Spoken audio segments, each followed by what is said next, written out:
পবিত্র ঈদুল আজহা ইসলাম ধর্মের একটা ঐতিহাসিক ঈদ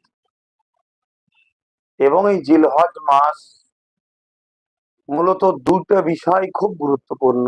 একটা হলো পবিত্র হজ, যেটা মক্কা শরীফে, কাবা শরীফে তওয়াফ, আরাফাতের ময়দান, সাফা মারওয়া সাই, মিনা মুজদালিফা, এই কুরবানি, এই নিয়ে যে হজ, এই হজটা হলো একটা ইসলামের ঐতিহাসিক একটা ইবাদত, ঐতিহাসিক একটা স্মৃতি।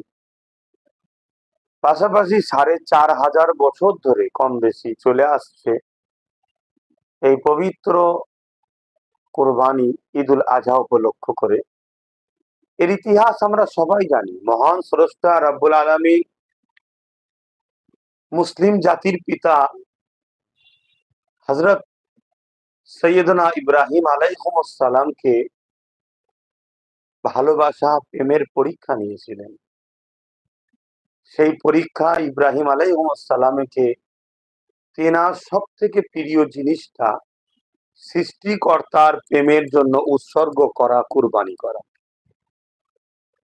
অনেক বড় হিস্টোরি, কম বেশি আপনারা জানেন। তিনি এই খব দেখার পরে বহু দুম্বা উট জবাই করেছিলেন, একদিন, দুদিন, 3 দিনে, এবং তেনার সন্তানকে কুরবানি করার জন্য মন স্থির করলেন।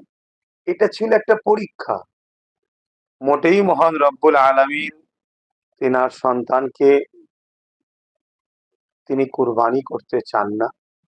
রব্বুল আলামিনের ইচ্ছা ছিলেন যে ইব্রাহিম, আমার পাঠানো নবী সৈয়দনা ইব্রাহিম আলাইহিস সালাম, তিনি আমাকে কত ভালোবাসেন, সেই ভালোবাসার একটা পরীক্ষা এবং নতুন প্রজন্ম কিয়ামত পর্যন্ত আমাদের জন্য একটা প্রকৃত খোদার প্রেমিকের একটা নিদর্শন আমাদের কাছে আল্লাহ পাক তিনার দ্বারা রেখে দিলেন।